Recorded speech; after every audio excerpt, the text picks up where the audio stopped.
Magandang araw o magandang gabi man, mga kapatid at mga kalahi, sumaatin nawa ang kapayapaan. Muli po ay meron tayong bubuksang paksa ng pag-aaral.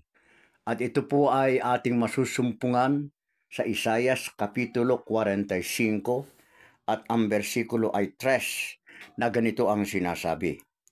At ibibigay ko sa iyo ang mga kayamanang nasa kadiliman at ang mga natatagong kayamanan sa mga lihim na dako upang inyong maalaman na ako ang Panginoon. Ang ating pong nabasa ay isang pangako ng ating Panginoong Diyos.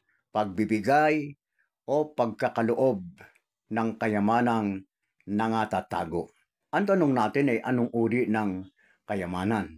Ito po ba yung kayamanang inaangkin ng maraming tao? Gaya halimbawa ng ginto, ng pilak, ng mga salapi at mga ari-arian ng mga taong sagana sa kanilang mga buhay? Hindi po. Hindi po ito ang kayamanang tinutukoy ng ating Panginoong Diyos. Kung gayon ay ano? Anong kayamanan? Kung hindi ito ang kayamanang ating pong sinasabing pagkakaloob ng Diyos, ano ba yung kayamanang ito? At pag-aralan nga po natin yung kayamanan dito sa lupa kung ito ang siyang sinasabi ng Panginoong Diyos na kanyang ipagkakaloob sa sinumang mga tao. Kaya nga po magpapatuloy tayo at mangyari na ating pong basahin ang aklat ng Mateo, ang kapitulo ay 6 at ang bersikulo ay 19 at 20 na ganito po ang ating masusumpungan. Sabi ng ating Panginoong Hesukristo, huwag kayong magtipon ng mga kayamanan sa lupa, na dito'y sumisira ang tanga at ang kalawang, at dito'y nanghuhukay at nagsisipagnakaw ang mga magnanakaw, kundi magtipon kayo ng kayamanan sa langit, na dooy hindi sumisira kahit ang tanga, kahit ang kalawang, at dooy hindi nanghuhukay at hindi nagsisipagnakaw ang mga magnanakaw. Kung gayon po, lumilitaw, hindi yung kayamanan na nahuhukay, kayamanan dito sa lupa, ang tinutukoy ng ating Panginoong Diyos na kanyang ipagkakaloob, na kanyang ibibigay. Sapagkat dito'y malinaw po na yung kayamanan dito sa lupa, yun yung mga kayamanang hinuhukay at ninanakaw ng mga magnanakaw. Hindi po yun, pagkat iyon ang mga kayamanang sinisira ng tanga at ng kalawang sa buhay na ito. Kaya po dapat alamin natin ang katotohanan tungkol sa kayamanang ating pinag-uusapan, pagkat kayamanang ipinangako ng ating Panginoong Diyos. Kung ito'y hindi yung tinitipon ng tao dito sa lupa, kung hindi yung kayamanan na sinisira ng tanga at kalawang, kung hindi yung kayamanang hinuhukay at ninanakaw ng mga magnanakaw, ang tanong po natin ay bakit ang mga nakaw na kayamanang ito'y hindi dapat natipunin ng sinumang tao? Yan po yung ating magiging katanungan at meron pong kasagutan ang banal na kasulatan sa pamamagitan ng Apostol Pablo, at ito'y ating pong masusumpungan sa 1 Timoteo Kapitulo 6, versikulo 9 at 10. Ang masusumpungan po nating pangungusap ay ganito ang sinasabi. Sa datapwat, ang mga nagsisipagnasang yumaman sa sanglibutan ay nangahuhulog sa tukso at sa silo at sa maraming mga pitang hangal na nakasasama, at siyang naglulubog sa mga tao sa kapahamakan at kamatayan. Bakit? Pagkat ang pag-ibig sa salapi ang ugat ng lahat ng uri ng kasamaan, na sa pagnanasa ng iba ay nangasisinsay sa pananampalataya at tinuhog ang kanilang sarili ng maraming mga kalumbayan. Yun po pala yung dahilan. Bakit hindi dapat magtipon ng mga kayamanan dito sa lupa? Pagkat ito'y palatandaan na ang isang tao ay meron po siyang pag-ibig sa salapi, gaya ng ating pong nasumpungan. yun lamang pong nagsisipagnasang yumaman, nangahuhulog na sa tukso, nahuhulog na sa mga pitang hangal, nakasasama at naglulubog sa mga tao sa kapahamakan at kamatayan. Malinaw po yung itinuturo ng banal na kasulatan. Dahil ang pag-ibig sa salapi, ang wika, ay siyang ugat ng lahat ng kasamaan na sa pagnanasa ng iba, ng marami, ay nangasisinsay sa pananampalataya at tinuhog ang kanilang sarili ng maraming mga kalumbayan.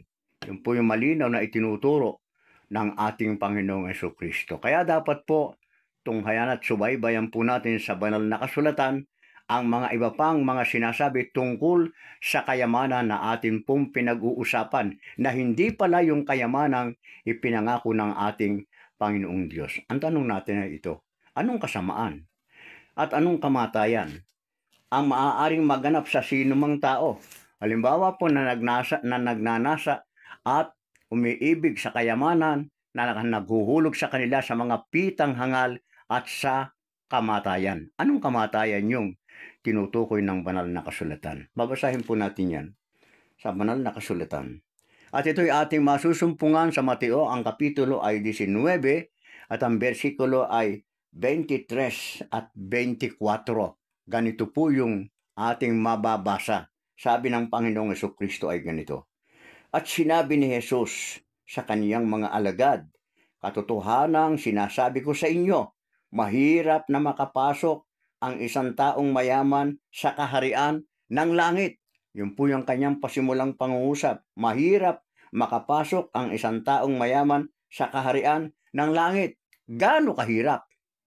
Ang sinasabi ng ating Panginoong Jesucristo, 24. At muling sinasabi ko sa inyo, magaan pa sa isang kamelyo ang dumaan sa butas ng isang karayom kaysa sa isang taong mayaman ang pumasok sa kaharian ng Diyos. Ito pala yung dahilan kung bakit sinabi ng ating Panginoong Jesucristo na yung pag-ibig, ang pag-ibig sa salapi ay magdadanas ng kasamaan at ng kamatayan. Ito po yung kanyang paliwanag na sinasabi niyang ang isang taong mayaman ay hindi makapapasok sa kaharian ng Diyos. Gaano kahirap?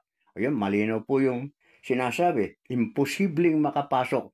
Sapagkat ang halimbawang ibinigay ng ating Panginoon, magaan pa sa isang kamelyo ang dumaan sa butas ng isang karayom kaysa isang mayamang makapasok sa kaharian ng Diyos. Kung gayon po'y natiyak na po natin ngayon kung gaano ang hirap sa isang taong mayaman o nagnanasang yumaman na makapasok sa kaharian ng Diyos. Gaya ng sinabi ng ating Panginoong Jesucristo, magaan pa sa isang kamelyo ang dumaan sa butas ng karayom kaysa isang mayamang makapasok sa kaharian ng ating Panginoong Diyos. Ang tanong ay ito, paano kung ang mga mayayaman ay magbigay ng kanilang katwiran na sila naman ay naglilingkod sa ating Panginoong Diyos, na sila'y mananampalataya, na ginagawa nila ang lahat ng paraan ng isang mabuting mananampalataya at lingkod ng Diyos, na sila'y nagkakaloob sa mga bagay na kanilang inaari sa lahat ng mga nangangailangan. Hindi po ba ito marapat na tanggapin na katwiran upang sila'y makapasok sa kaharian ng Diyos? Sasagutin din po yan sa atin ng banal na kasulatan. At ito'y ating masusumpungan dito pa rin po sa aklat ng Mateo. Ang kapitulo ay 6 at ang bersikulo ay 24. Pakinggan po natin yung sinasabi ng ating Panginoong Jesucristo. Lahat po ng ito'y pangungusap ng ating Panginoong Jesucristo na ating pong mapagkakatiwalaang siyang katotohanan, may kinalaman sa yaman at sa mga taong nag-aari ng kayamanan. Anong sabi ng talata? Ganito po ang wika. Sino may hindi makapaglilingkod sa dalawang Panginoon, sapagkat kapupuotan niya ang isa at iibigin ang ikalawa, o kaya'y magtatapat siya sa isa at pawawalang halaga ang ikalawa. Hindi kayo makapaglilingkod sa Diyos at sa mga kayamanan.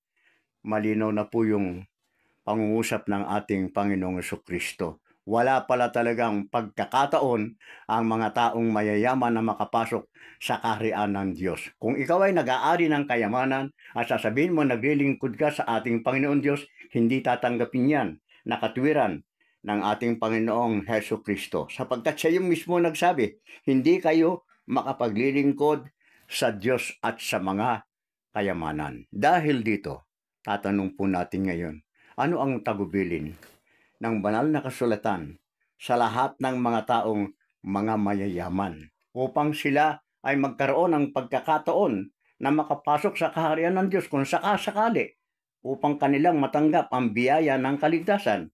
Sinasabi po ito ng banal na kasulatan sa pamamagitan ng sulat ng Apostol Pablo kay Timoteo. Basahin nga po natin ang kapitulo 6 at versikulo 17 ng 1 Timoteo. Ganito ang sinasabi.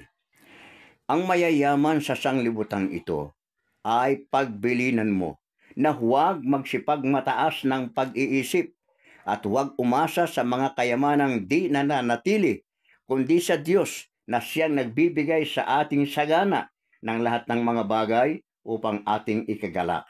Na sila'y magsigawa ng mabuti at sila'y magsiyaman sa mabubuting gawa, na sila'y maging handa sa pamimigay, maibigin sa pamamahagi, na magtipon sa kanilang sarili ng isang mabuting kinasasaligan para sa panahong darating upang sila ay magsipanangan sa buhay na tunay na buhay. Ito po yung tagubilin ng Apostol Pablo tungkol at may kinalaman sa mga mayayaman. Pagbilinan sila. Ang ibig sabihin po ay aralan sila na sila huwag magsipagmataas ng pag-iisip ni huwag silang umasa sa mga kayamanang hindi nananatili. Lahat po ng iyan, pawang mawawala sa kanilang buhay sapagkat ito'y hindi nila maaaring baunin sa kanilang mga kamatayan. Kaya ang wika, magsigawa sila ng mabuti at magsiyaman. Ito po yung yaman na sinasabi. Mabuting gawa, magsiyaman sa mabuting gawa na maging maibigin sa lahat ng bagay na pamamahagi sa mga tao at magtipon sa kanilang sarili ng isang mabuting kinasasaligan para sa panahong darating upang sila'y makapanangan sa buhay na tunay na buhay. Malinaw po ang ating nasumpungan sa isang maikling pagtalakay mula sa sulat na ating pong nasumpungan at pangungusap ng ating Panginoong Jesucristo hanggang sa mga tagubili ng apostol na si Pablo. Malinaw po ang tinutukoy ng ating paksa. Ang mga kayamanan dito sa lupa ay hindi po maaaring ituring na pag-aaring makapaghahatid sa kaharian ng Diyos. Ang sabi nga ng ating Panginoong Jesucristo, hindi kayo makapaglilingkod sa Diyos at sa kayamanan. Ang sabi ng Apostol Pablo, pagbilinan ng lahat ng mga mayayaman na huwag na magsipagmataas ng kanilang pag-iisip, na sila'y magsiyaman sa mabubuting gawa, na sila'y magtipon sa kanilang sarili ng isang mabuting kinasasaligan upang sila'y makapanangan sa buhay na tunay na buhay. Kung gayon po, hindi yung kayamanang nahuhukay. Halimbawa, katulad ng kayamanang ibidaon ng mga Hapon, yung pong pamusong Yamashita treasure, hindi po yun ang kayamanang dapat na ating asahan. Pagkat ang sinumang maghukay ng kayamanang ninakaw ng mga Hapon at ibinaon dito sa atin, sila man ay itinuturing na ding magnanakaw. Sapagkat ang pagkuha ng isang ari-arian o anumang mga bagay na hindi sa iyo at walang pahintulot ang may-ari ay isa ng pagnanakaw. Kung gayon mga mahal na kapatid, minsan pa ay atin pong napatunayan ang mga katotohanang itinuturo sa atin ng banal na kasulatan. At kung ano yung totoong kayamanang ipagkakaloob ng Diyos na hindi pa po natin nalalaman hanggang sa ngayon, ito po ang magiging paksa sa ikalawang bahagi ng ating pong pagtalakay. Sa mga susunod na video, mauunawaan po natin kung anong kayamanan ang nais ng Diyos na ipagkaloob sa lahat at bawat isa sa atin. Pansamantala po, hanggang dito, magandang araw, magandang gabi, patnubayan nawa tayo ng Panginoon.